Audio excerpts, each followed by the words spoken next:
今天我们要来谈论一个非常有趣的主题，那就是希腊神话和中国神话中关于制造人类的传说。在这些神话中，有许多古灵精怪的故事，让人不禁感到好奇和想要探究更多。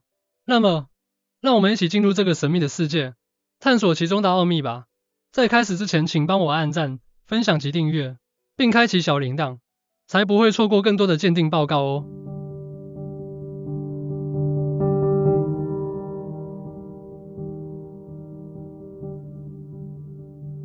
各位异界搜查官们，大家好，我是一项鉴定师艾伦。今天我要来跟大家分享一些关于造人的神话传说。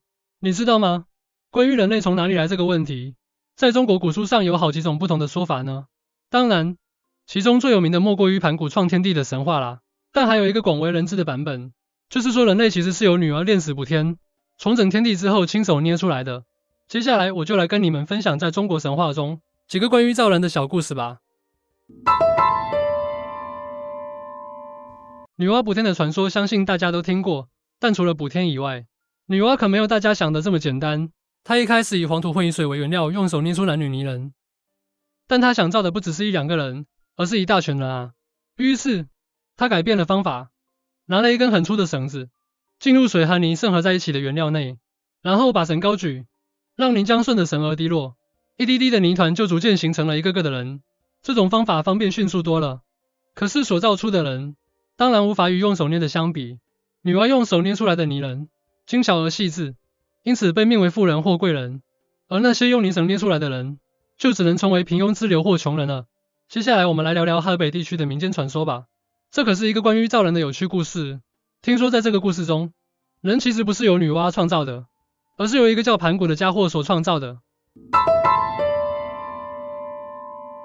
当盘古做完开天辟地的工作后，他发现世界上的植物和动物都开始长大，唯独人类还没有诞生。他觉得这样不好，因为世界上的植物和动物都没有灵性的东西来支配它们，所以他决定动手造人。盘古整天用泥做男人和女人的塑像，等到这些泥人晒干后，因受到天、地、阴、阳之气的孕育，就能变成活人了。可是就在泥人晒干的时候，天空突然黑了，盘古担心泥人毁了，于是赶紧把他们全部搬到屋里。可惜，当他还没有把泥人全部搬进屋子时，大雨突然下起来了，一些泥人被雨水冲坏了，从此形成了各种身体残缺的人，例如瞎子、聋子、哑巴、跛子、驼子等等。下面我们再来说一个有关人的由来的故事。这故事不只提到人由泥人化身而来，而且还解释了百家姓的由来。很久很久以前，有一对姐弟靠割山上的茅草、砍木材卖钱维持生活。因为路途遥远，他们中午没办法回家吃饭，姐姐每天就准备一些大饼、馒头之类的干粮，让姐弟俩解决一下饥饿的问题。有一天，他们走累了，肚子也饿了，就在路边的大牙石下面休息。姐姐忙住把食物摊开，可是弟弟就爱爬到牙石上玩耍。结果，弟弟发现那块大石头非常像一只饥饿的狮子，半张住嘴，似乎在求人家给他点东西填肚子。弟弟好玩的把饼塞进石狮的嘴巴里。结果石狮居然把饼咽了下去。从那以后，姐弟俩每次经过那里，就会拿点东西给石狮填饱肚子。这样过了几乎半年。有一天夕阳西斜，姐弟俩又背着木材经过石狮的时候，石狮突然开口说话了。他告诉他们说，明天他们不要再去山上割草砍木头了，因为天下很快就会发生大火，所有的东西都会被烧毁。他们最好快点回家，多准备一些干粮食物，然后就可以滚进他的肚子里面避难。他们两个赶紧回家烤了很多大饼和馒头，然后拿到石狮那里。石狮大张住嘴巴，姐弟俩就一个接着一个的滚进了石狮的肚子里面。他们刚刚躲进石狮的肚子里面，就在这个时候，整个世界似乎都燃起了大火，所有的人、草木、飞禽走兽都被烧成了灰烬，只剩下了一片枯红的野地。可怎么办呢？他们的饼也吃完了啊。于是，他们只好四处寻找烤焦的鸟儿、兔子等来充饥。正在享受美食的时候，一位神仙从天而降，硬生生的说他们是夫妇，但他们一口咬定是姐弟关系。可这位神仙却非常有手段，他看到附近有一个磐石磨，就让男的拿上一扇，放到东边山头下，女的也要拿下一扇磨，放到西边山头下。如果男的的磨滚到女的的磨上，那么他们就是夫妻，否则就是姐弟。于是，他们只好照住神仙的指示去做。结果，姐姐的磨滚到山下不动，而弟弟的磨却还绕着姐姐的磨旁转圈子。就在这个时候，弟弟的魔突然停了下来，刚好停在了姐姐的魔上。没办法，他们只好结成夫妻了。接下来的1-2年里，姐姐生下了2个肉球，其中一个肉球分化出了100个男子，另一个肉球也衍生出了100个女子。姐弟俩把这些男女配成了100对夫妇，每一对夫妇都有自己的姓氏，这就是百家姓上所说的100姓氏。而这100对夫妇就是现在人类的老祖宗。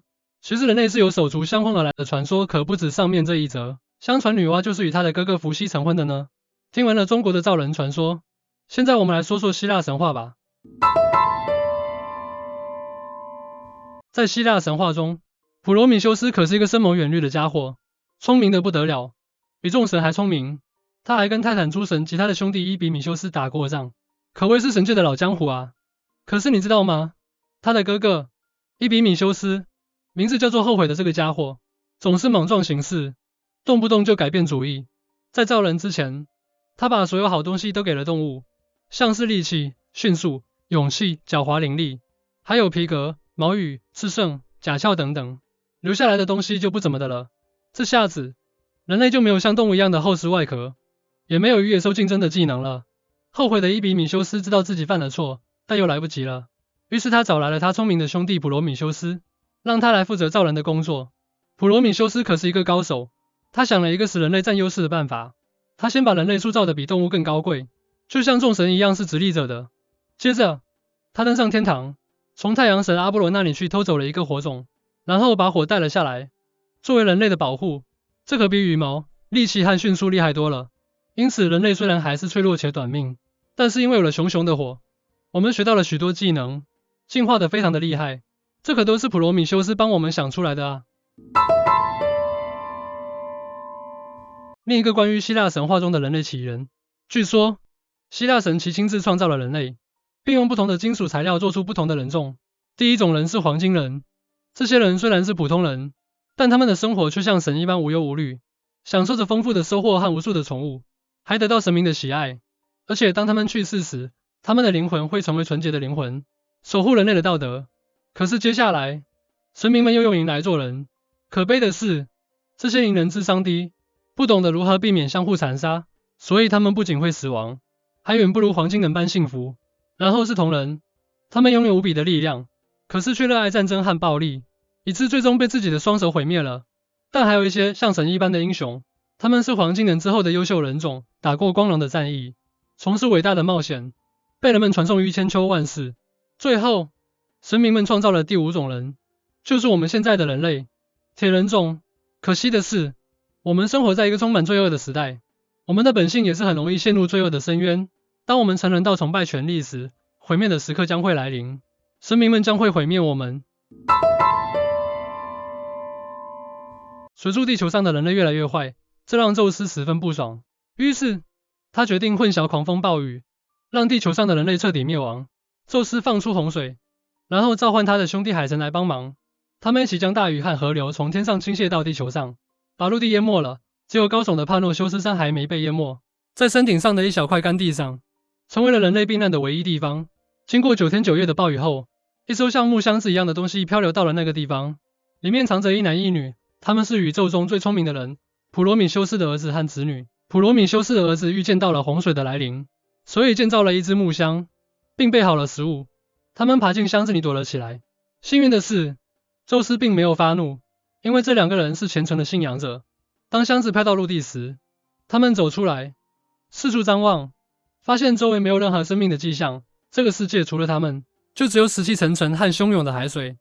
宙斯很同情他们，于是收回了洪水，陆地再次干燥起来。他们成为这个世界上唯一的生物。幸好他们发现了一座泥泞而长满青苔的神庙，他们非常感激上天能够逃脱灾难，并虔诚地祈求众神帮助，以度过这可怕的孤独。突然他们听到一个声音说，用面纱覆盖你们的头部，把你们母亲的骨头扔到你们身后。这个命令吓坏了他们，但是他们尽力想象这话里面可能有什么隐含的意思。他们想到了，大地是万物之母，那声音说的骨头可能就是石头。于是，他们按照指示行动。当石头落地时，他们变成了人形。这些石头人正是这个荒芜的地球在洪水之后需要的勤劳耐劳的民族。听完了今天的故事，对于以上关于人类诞生的神话，你喜欢哪一个呢？不过，无论是哪种神话，人类最终都是被创造出来了。这些古老的传说或许不能被科学所证实，但是它们却带给我们丰富的想象空间，也让我们能够从中了解到人类对于自身起源的好奇心和探索精神。所以你知道人类从哪里来了吗？或许这个问题没有标准的答案，但是不同的故事和传说，也能让我们从中获得不同的启示和启发。对于人类是从哪里来的，你有什么看法呢？欢迎在评论区里留言分享讨论。另外，各位搜查官们若收集到了一些新事证，或听闻任何新的谜团，请留言告诉我，我将尽快出具鉴定报告给各位。谢谢大家。如果你跟我一样，喜欢各种神秘未解之谜、奇异事件，请帮我按赞、分享，并且订阅我的频道。我将继续为各位搜查官们鉴定各种各样的神秘事件。最后，如果不想错过我的鉴定结果，请记得开启小铃铛，才不会错过更多的谜样惊奇。祝福帮我按赞、分享及订阅的搜查官们，在这充满未知和神秘的世界中，发现自己独特的意义和目的。我们下次见，拜拜。